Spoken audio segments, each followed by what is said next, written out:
سبحانك لا علم لنا إلا ما علمتنا إنك أنت العليم الحكيم. اللهم ارزقنا الصدق في كل ما نقول والإخلاص في كل ما نعمل. اللهم اجعلنا من الذين يستمعون القول فيتبعون أحسنه. Alhamdulillah, para ahli ulama, para imam, ustaz-ustaz, guru kami, para ulama kami, serta seluruh sidang jemaah sholat subuh yang dirahmati Allah Subhanahu wa Ta'ala. Alhamdulillah, kita bersyukur kepada Allah atas segala limpahan karunia dan nikmat yang Allah berikan kepada kita. Yang alhamdulillah Allah Subhanahu wa Ta'ala sampai detik ini masih menggunakan kita untuk dapat melakukan berbagai macam aktivitas ketaatan kita kepada Allah Subhanahu wa Ta'ala. Dan ini merupakan salah satu tanda kebaikan yang Allah ingin berikan kepada seorang hamba, sebagaimana hadis yang diriwayatkan oleh Anas bin Malik radhiyallahu anhu, baginda Rasulullah sallallahu alaihi wasallam menyebutkan, "Idza aradallahu bi'abdin khairan," apabila Allah Subhanahu wa Ta'ala menginginkan kebaikan bagi seorang hamba, istamalah, maka hamba tersebut akan digunakan oleh Allah Subhanahu wa Ta'ala, akan dipakai oleh Allah Subhanahu wa Ta'ala. Anas bertanya kepada Rasulullah, apa makna Allah gunakan hamba tersebut? Kemudian Rasulullah menjawab, ay yuwaffiquhu lil 'amali shalih qabla mautih, yaitu hamba tersebut akan diberikan taufik oleh Allah, dimudahkan oleh Allah untuk mengerjakan amalan-amalan saleh, khususnya sebelum dia meninggal. Dan kita belum tahu, tidak pernah tahu kapan kita akan dipanggil kembali oleh Allah Subhanahu wa Ta'ala. Maka selama kita masih diberikan kemudahan oleh Allah untuk bisa beramal dengan amalan saleh, maka hakikatnya Allah ingin memberikan banyak kebaikan bagi kita. Kita sudah sering sebutkan, ketika kita diingatkan oleh Allah untuk taat, maka sesungguhnya di belakang perkara tersebut Allah menginginkan kebaikan bagi kita. Allah ingin memberikan banyak kebaikan bagi kita, maka kita diingatkan untuk taat.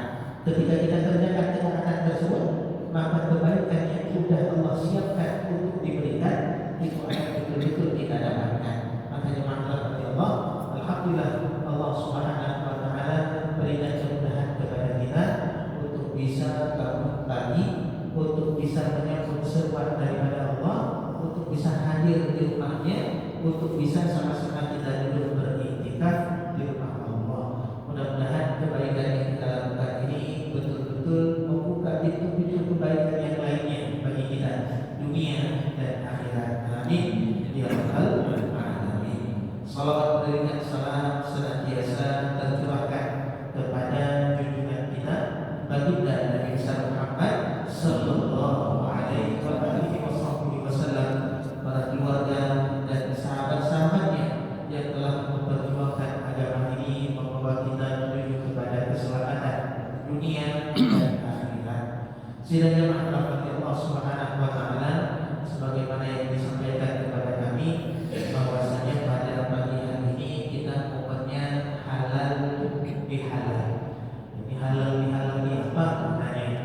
Jemaah rahmati Allah, sebulan penuh kita berpuasa, kita menjalin hubungan baik antara kita dengan Allah Subhanahu wa Ta'ala, dengan berbagai macam aktivitas ketaatan kita kepada Allah, dengan berbagai macam aktivitas ibadah kita kepada Allah, dari sebelum subuh sampai kita tidur. Semua kita penuhi hari-hari tersebut dengan ketaatan. Ada yang tahajud, setelah tahajud makan sahur, setelah makan sahur pergi ke masjid, sholat subuh berjamaah, habis sholat subuh berjamaah lanjut lagi dengan ceramah, habis lanjut dengan ceramah, buat halaqah-halaqah untuk tadarus Al-Quran, sholat duha, pergi kerja, pulang, semuanya aktivitas ibadah sampai nanti setelah sholat witir pada tarawih. Itu semuanya setiap hari selama sebulan kita betul-betul membuat hubungan baik antara diri kita dengan Allah Subhanahu wa Ta'ala. Dan Allah memberikan janji, barang siapa yang menghidupkan malam-malam bulan Ramadan, barang siapa yang berpuasa di bulan Ramadan berikan janji. Apa janji Allah? Ghufira lahu ma taqaddama min dhanbihi. Maka semua lembaran-lembaran yang sudah kita lalui daripada kehidupan kita, Allah jadikan itu semuanya akan diberikan keampunan oleh Allah Subhanahu wa taala. Rupanya kalau kita lihat semua hadis-hadis yang berhubungan dengan pemberian keampunan secara umum di Lailatul Nisfi min Sya'ban, di bulan Ramadan, di malam Lailatul Qadar, rupanya ada orang-orang yang ditunda oleh Allah untuk diampuni. Ditunda. Siapa dia yang ditunda oleh Allah untuk diberikan keampunan kepada mereka? Di antaranya adalah orang-orang yang masih bermasalah dengan orang-orang lain. Ada al-musyahid. Musyahid ini itu apa? Orang yang masih ada kebencian terhadap saudaranya yang beriman. Ada qati'ur rahim, orang yang memutus tali silah antara dirinya dengan orang lain. Ini masya Allah Allah Subhanahu wa taala ditunda. Makanya orang tua kita membuat perkara halal bihalal itu bukan perkara sesuatu yang bertentangan dengan perkara syariat. Ini dibuat tujuannya itu apa? Untuk mengkondisikan orang agar betul-betul mau datang untuk meminta maaf kepada orang-orang. Dan jemaah rahmati Allah, minta maaf itu berat. Gak semua orang mampu untuk datang kepada orang yang pernah dia berbuat zalim kepadanya, kemudian berani untuk meminta maaf. Dan yang lebih berat lagi, yaitu memberikan maaf. Kenapa? Karena posisinya ketika itu kita yang dizalimi oleh orang-orang. Makanya jemaah rahmati Allah, ada orang-orang yang dipuji oleh Allah sebagaimana yang disebutkan di dalam surat Ali Imran ayat 134, yaitu tentang orang-orang yang bertakwa. Di bulan puasa, tujuan kita berpuasa adalah kita takwa supaya kita menjadi pribadi yang bertakwa. Orang bertakwa ini apa cirinya? Di antaranya wal kadhimina al-ghaidha wal 'afina 'anil nas wallahu yuhibbul muhsinin. Tahan amarah, memaafkan orang-orang, dan berbuat baik kepada orang yang telah berbuat buruk kepadanya. Ini tiga ini ciri orang yang bertakwa yang dipuji oleh Allah Subhanahu wa taala. Di antaranya itu apa? Mudah atau mampu memaafkan kesalahan orang-orang. Maka momen halal bihalal ini yaitu untuk betul-betul melepaskan, yaitu ikatan-ikatan yang ada dalam hati kita, dalam diri kita, khususnya yang berhubungan dengan orang lain. Nah, inilah yang membuat hati kita sempit, hati kita ini betul-betul terasa terikat. Kenapa? Karena kita belum mau melepaskan apa yang dilakukan oleh orang-orang kepada diri kita. Padahal jemaah dirahmati Allah, segala sesuatu yang tak seimbang di dunia, segala sesuatu yang tak selesai di dunia, Allah akan selesaikan. Ada orang yang hutang dengan kita, banyak hutangnya, dia tak bayar hutangnya. Maka jemaah dirahmati Allah, hati kita itu sempit, terikat, kuat, berat. Kayak mana dia membayar hutang kepada saya? Itu terasa ya. Ketika kita ingat hutang orang kepada kita, itu betul-betul kita terasa dunia yang lapang ini terasa sempit. Kenapa? Kita pikir terus, kok gak bayar, apa yang harus saya lakukan? Tapi dengan rahmati Allah, Allah berikan janji segala sesuatu yang tak selesai di dunia akan diselesaikan oleh Allah nanti di akhirat. Segala sesuatu yang tak seimbang di dunia maka akan diseimbangkan oleh Allah Subhanahu wa taala di akhirat. Maka bagaimana rupanya orang yang berhutang, orang yang dipinjam uangnya oleh orang lain, yang memberikan hutang kepada orang lain, selama hutangnya tersebut itu belum dibayar, maka apa yang dilakukan oleh Allah? Dia bersedekah setiap hari sejumlah hutang tersebut. Sampai kapan? Sampai hutang tersebut dibayar. Kalau hutang tersebut tidak dibayar, bagaimana? Tetap Allah yang akan lunaskan. Kapan dilunaskan oleh Allah? Memang tak di dunia, berat sedikit sabarnya di dunia. Di akhirat Allah lunaskan dan dilunaskan oleh Allah bukan sekali dua kali lipat, tapi berkali-kali lipat. Madzalladzi yuqridullaha qardan hasanan. Barang siapa yang memberikan pinjaman kepada Allah dengan pinjaman yang baik, maka Allah akan lipat gandakan pinjaman tersebut dengan lipatan yang banyak.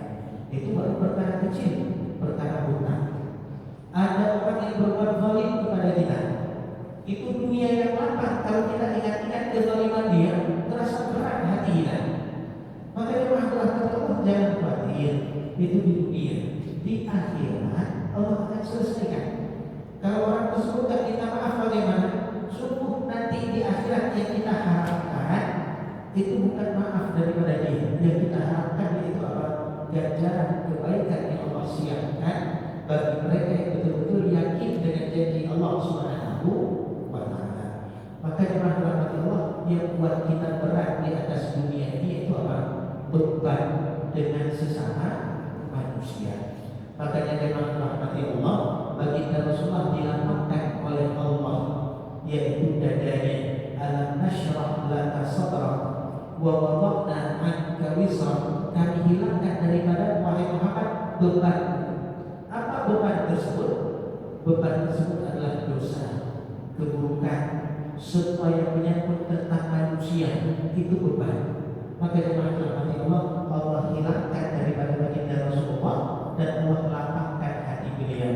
Rupanya surga di dunia ini itu ada, yaitu di mana? Apakah di tempat di luar negeri? Enggak.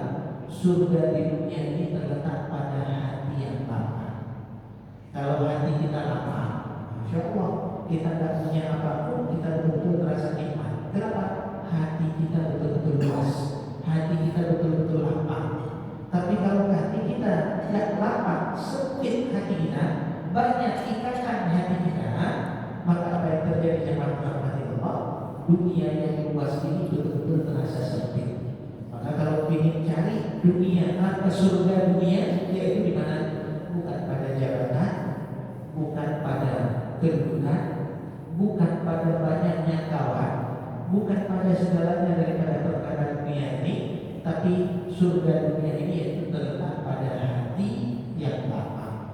Maka orang yang diberikan kelapangan hati oleh Allah Subhanahu wa Ta'ala, maka dia mendapat surganya di dunia.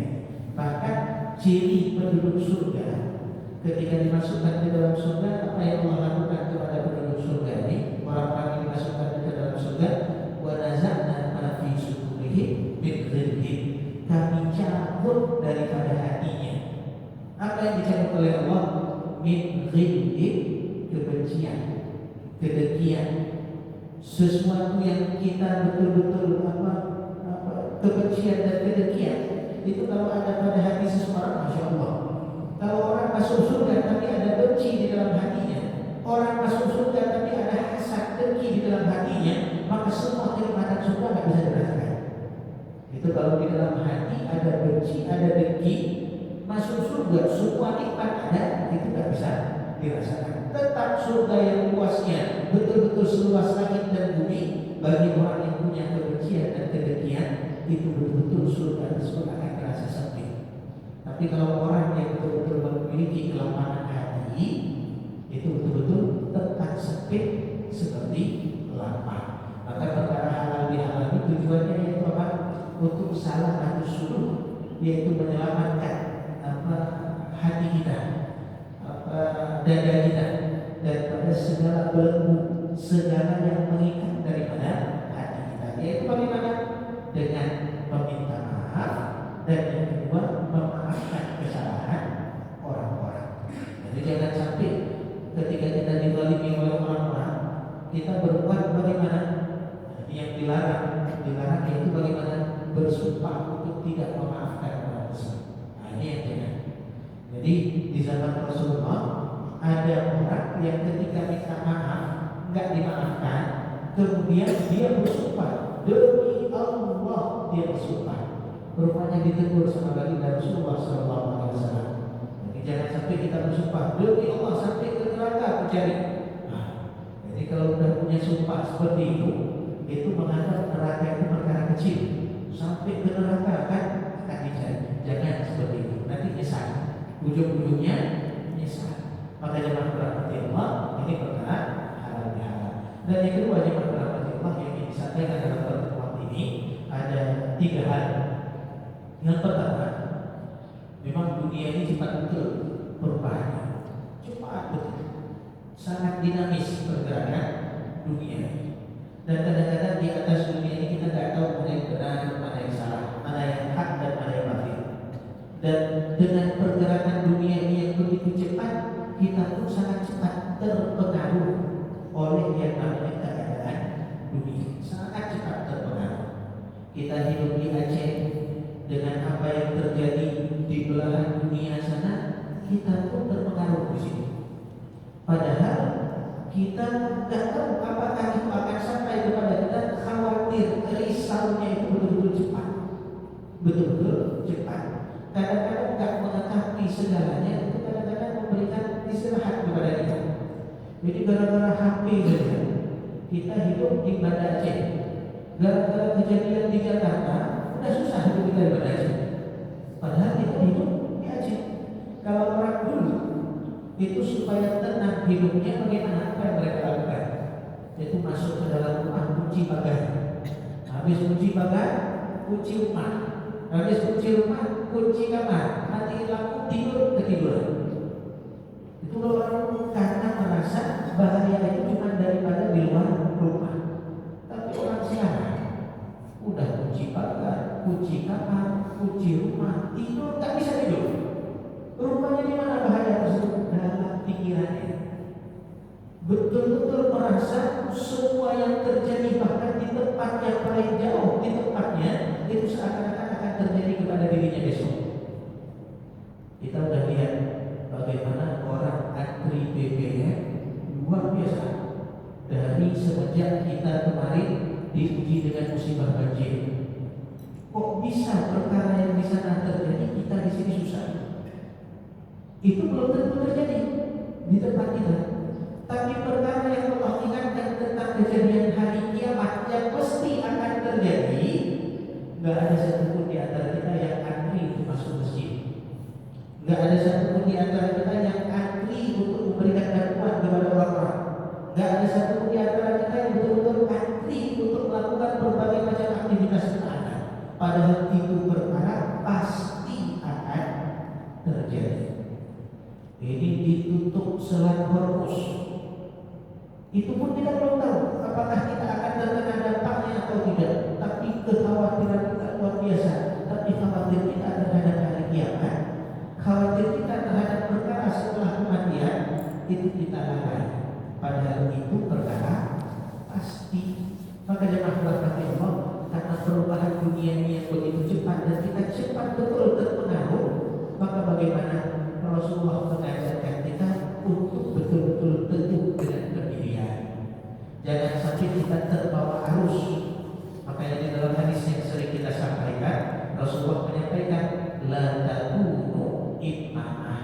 Jangan kalian jadi orang yang ikut-ikutan. Kemudian takunu, apa itu imamah? In ahsanan nas ahsanna, wa in zalamu zalamna, wa in asabu zalamna. Orang yang timah itu bagaimana? Kalau orang-orang buat baik, saya akan baik. Tapi kalau orang berbuat zalim, saya lebih bisa berbuat zalim. Ini timah. Jadi jangan seperti itu. Itu ada pada diri kita yang rahmati Allah. Dia jahat, saya lebih bisa jahat daripada dia. Dia buat buruk sama saya lebih bisa membalas, lebih berat lagi keburukan kepada dirinya. Jangan seperti itu kata baginda Rasulullah. Meski bagaimana juga kita jemaah rahmati Allah, walakin watimu anfusakum, teguhkan diri kalian, kuatkan diri kalian. Kita harus punya idealisme, punya prinsip, yaitu bagaimana jangan ikut arus. Kalau arusnya betul-betul baik, alhamdulillah. Tapi kalau arusnya buruk, bagaimana? Maka Rasulullah bilang, watimu anfusakum, kuatkan diri kalian, teguhkan diri kalian. Bagaimana teguhkan diri kalian? In ahsanan nas ahsanna. Kalau orang berbuat baik, kalian jangan ketinggalan. Kalian buat baik juga, jadilah orang baik. Kalau semua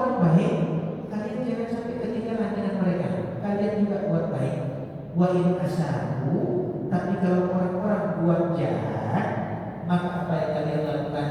Fala tazlimu, maka minimal kalian jangan buat jahat. Kalau kita tak mampu berbuat baik kepada orang yang berbuat jahat, maka bagaimana? Tahan jahat kita, jangan sampai orang merasakan kejahatan yang ada pada diri kita. Itu di zaman sekarang sudah baik. Setiap kita punya potensi iblis dalam diri kita. Betul. Coba kita berkaca dengan cermin. Kita lihat wajah kita di cermin. Kita lihat siapa kita. Rupanya ada dua sisi kita manusia. Ada sisi baik dan ada sisi iblisnya. Semua kita punya. Semua kita punya. Kalau Allah tak jaga kita, mungkin harta orang sudah habis kita ambil. Kalau Allah tak jaga kita, mungkin orang sudah habis kita caci, kita hina. Kalau bukan karena Allah menjaga kita, sudah habis tangan ini kita pukul orang. Kalau bukan karena Allah jaga kita, itu betul-betul banyak keburukan, banyak sifat-sifat iblis yang bisa kita lakukan. Kalau kita betul-betul melihat, kok bisa saya dibuat seperti ini oleh Allah? Makanya rahmati Allah, tahan jahat kita, jangan sampai dirasakan oleh orang. Ini yang pertama, yaitu di zaman sekarang. Jadi harus punya pendirian. Jangan sampai orang buat jahat sama saya akan balas. Tahan jahat kita, jangan ikut-ikutan. Kalau kita betul-betul tetap bisa berbuat baik, maka ini betul-betul hebat, betul-betul kuat. Ini yang pertama. Yang kedua, jemaah rahmati Allah Subhanahu wa taala, kita jangan pernah berputus asa daripada yang namanya rahmat Allah Subhanahu wa taala. Walaupun kita dulunya orang jahat, walaupun dulunya kita betul-betul banyak buat kesalahan, banyak berbuat zalim kepada orang-orang, dan kita tak pernah buat jahat, semua kita kalau dicek buku catatannya itu banyak betul kejahatan kita. Alhamdulillah sekarang Allah sudah ingatkan kita untuk hadir ke masjid, Allah sudah ingatkan kita untuk belajar Al-Quran, Allah sudah ingatkan kita untuk berbagai macam aktivitas ketaatan. Kalau dulu kita cek mungkin banyak kejahatan yang pernah kita lakukan. Jangan pernah berputus asa daripada rahmat Allah Subhanahu wa taala. Jangan pernah berputus asa. Allah itu baik betul. Yaitu bagaimana di dalam hadis disebutkan, yaitu apa?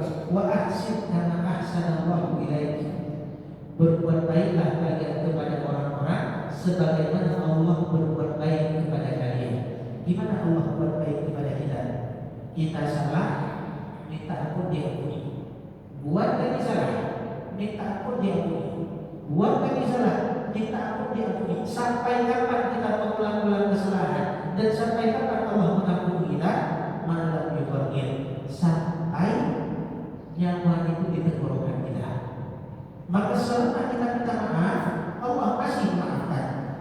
Kita berat. Anak saja kalau sudah ulang 3 kali kesalahan, apa yang kita lakukan?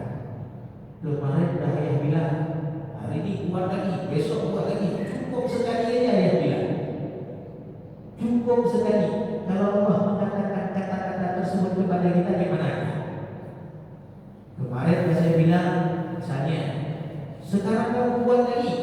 Cukup sekali saya bilang. Kalau kata-kata tersebut keluar daripada yang menciptakan kita, kira-kira kita bisa hidup? Tidak bisa hidup. Tidak bisa hidup. Maka jemaah rahmati Allah, jangan pernah berputus asa daripada rahmat Allah. Selalu minta kebaikan daripada Allah. Itu kalau kita dapat kebaikan daripada Allah, itu kita tidak pernah sengsara. Maka minta terus, jangan lupa berdoa. Setiap hari berdoa. Walaupun kita kira kok belum dikabulkan oleh Allah, tetap harus berdoa. Sampai kapan? Sampai mati. Kalau sudah meninggal sudah selesai. Orang meninggal pun itu di dalam kuburnya minta sama Allah. Tiap hari minta. Kalau di dalam kuburnya betul-betul dapat azab, setiap hari dia mohon. Tiap hari tidak pernah berkurang. Kita, masya Allah, diberikan kesempatan, tapi kita kadang-kadang lupa dengan Allah Subhanahu wa taala. Maka jemaah rahmati Allah, jangan pernah yang namanya putus asa. Sebanyak apapun, seberat apapun dosa yang pernah kita lakukan, Ingat, keampunan Allah itu lebih luas daripada perbuatan yang kita lakukan. Kalau kita lihat hadis qudsi yang Allah sampaikan, itu disebutkan kalaulah dosa-dosa kita itu penuh dengan daripada bumi sampai langit, lawal bukan hanya sama dari bumi ke langit ini dosa kita semuanya. Kita minta ampun kepada Allah, Allah ampuni dosa kita. Dan Allah tidak pernah peduli dosa apa saja kita lakukan. Bahkan kalau kita datang kepada Allah dengan membawa dosa sebesar dunia ini, dengan syarat satu saja, mati dalam keadaan Islam, dalam keadaan Muslim, maka Allah yang akan memberikan keampunan kepada kita. Bahkan lebih daripada itu, Allah mampu mengubah dosa-dosa kita menjadi kebaikan. Yubaddilu hasanatihim sayyi'at. Allah mampu mengubah sayyi'at, keburukan-keburukan yang pernah kita lakukan menjadi hasanah, menjadi kebaikan. Maka jangan pernah berputus asa daripada rahmat Allah. Selalu minta perlindungan, selalu minta bimbingan, selalu minta penjagaan daripada Allah Subhanahu wa Ta'ala. Dan yang terakhir, jemaah rahmati Allah, di zaman sekarang ini kita yang harus punya sifat rahmat. Rahmat ini adalah kasih sayang. Nah, ini yang mulai hilang, terkikis. Itu harus ada sifat rahmat daripada diri kita. Bahkan Rasulullah diutus oleh Allah, misi Rasulullah, tugas Rasulullah cuma satu saja. Apa tugas Rasulullah? Wa ma arsalnaka illa rahmatan lil alamin, rahmat bagi sekalian alam. Ini harus punya sifat rahmat. Kalau sifat rahmat masih ada, dunia ini baik-baik saja. Dunia ini masih nikmat untuk dihuni. Tapi kalau nggak ada sifat rahmat, masya Allah, saling membunuh, saling menghina, saling mencaci, saling merendahkan. Itu kalau nggak ada sifat rahmat. Bahkan kepada orang bermaksiat kita disuruh pertama kali yaitu apa? Bukan benci, tapi sayang dulu kepada orang yang bermaksiat. Kok kita sayang kepada orang bermaksiat? Rasulullah, kalau ada orang yang melakukan perkara yang membuat dia masuk ke dalam neraka, apa yang dilakukan oleh Rasulullah? Rasulullah sayang, bukan melaknat orang tersebut, bukan mencaci orang tersebut, tapi bagaimana bisa mengevakuasi orang tersebut supaya bisa masuk ke dalam surga. Enggak menstempel orang tersebut langsung ke, tapi sifat rahmatnya itu yang betul-betul harus ada pada diri kita. Maka ketika lihat orang bermaksiat, yang pertama kali harus kita lakukan ya Allah sayang dia. Kayak kita punya anak kita buat salah, kira-kira kita bunuh langsung atau kita ya Allah kenapa anak saya, ya Allah bimbing dia, kita doakan anak kita. Makanya ketika orang lain juga melakukan, bagaimana harus ada sifat rahmat dulu, sifat sayang dulu, supaya apa? Supaya kita dirahmati Allah, kita ini dapat hidayah. Itu karena pertolongan daripada Allah. Kalau tidak ditolong oleh Allah, kita ini betul-betul tergelam dalam kemaksiatan. Maka kalau kita lihat orang bermaksiat, harus ada sifat rahmat. Ini yang susah. Kita benci dulu, nanti jangan sampai benci dulu, tapi apa? Sayang dulu. Sayangnya bagaimana? Berharap agar orang tersebut dibimbing oleh Allah Subhanahu wa Ta'ala kepada kebaikan. Ingat, kita belum dijamin oleh Allah daripada akhir yang baik. Tidak ada satupun daripada kita yang dijamin oleh Allah dengan akhir yang baik. Belum ada. Bahkan semua kita, saya pun yang ceramah di depan ini, saya tidak bisa menjamin diri saya meninggal dalam keadaan baik. Cuma kita harus berdoa kepada Allah. Kita betul-betul berprasangka baik kepada Allah, yaitu bagaimana kita betul-betul berharap agar diwafatkan dalam keadaan baik. Orang yang bermaksiat yang sekarang yang kita lihat belum tentu meninggalnya juga dalam keadaan maksiat, belum tentu. Allah mampu kasih hidayah dia sehingga sebelum meninggal dia melakukan ketaatan, masuk surga. Kita sudah sebutkan bagaimana Allah Subhanahu wa Ta'ala dalam hadis tentang penciptaan manusia disebutkan wa inna rajul la ya'malu bi amali ahli jannah. Ada seorang laki-laki yang beramal dengan amalan ahli surga sehingga jarak antara dia dengan surga itu betul-betul sangat dekat, seperti satu hasta, sangat dekat. Tapi apa yang terjadi di akhir hayatnya? Dia beramal dengan amalan ahli neraka, masuk dalam neraka. Ada juga yang kedua, hidupnya penuh dengan kemaksiatan, tapi di akhirnya Allah mudahkan dia untuk beramal dengan amalan ahli surga, masuk ke dalam surga. Maka jangan sombong, jangan angkuh, jangan merasa kita lebih taat, lebih baik, lebih hebat daripada orang-orang. Jangan sombong. Nanti di akhir disitulah kita bisa berbangga atau kita menyesal. Kalau kita bisa jamin diri kita meninggal dalam keadaan beriman, baru itu baik. Makanya orang-orang saleh gak pernah ada yang merasa aman daripada keburukan-keburukan. Abu Bakar Siddiq kalau dikatakan oleh Rasulullah cuma satu orang saja yang masuk ke dalam neraka, merasa takut kalau seandainya itu adalah beliau. Nah, ini bagaimana orang-orang saleh. Maka jemaah Allah harus punya sifat rahmat, kasih sayang kepada makhluk Allah, khususnya manusia. Nah, ini harus punya sifat rahmat. Kalau itu ada pada diri kita, maka kita akan betul-betul dicintai. Bukan hanya dicintai oleh Allah, kita juga dicintai oleh manusia. Maka dalam kesempatan ini 3 jemaah Allah. Yang pertama, kita harus punya pendirian. Kalau orang baik, kita harus bisa juga menjadi orang baik. Kalau orang jahat, minimal kita jangan mengeluarkan potensi jahat kita sehingga dirasakan oleh orang-orang. Yang kedua, senantiasa jangan putus asa dengan rahmat Allah. Selalu kita minta agar Allah jaga kita. Dan yang ketiga, harus punya sifat rahmat, sifat kasih sayang kepada sesama manusia. Kalau 3 ini ada, kita betul-betul bisa dapat banyak kebaikan. Allah Subhanahu wa taala. Ini saja sebagaimana disampaikan. Ini yang kedua, ini ada salawat. Insyaallah nanti akan dipimpin, akan dilanjutkan oleh Ustaz Mudassir membaca salawat. Setelah itu ada makan-makan. Terima kasih. Ini saja. Mudah-mudahan apa yang kita lakukan pada pagi hari ini betul-betul membuka pintu-pintu kebaikan bagi kita dunia dan akhirat. Dan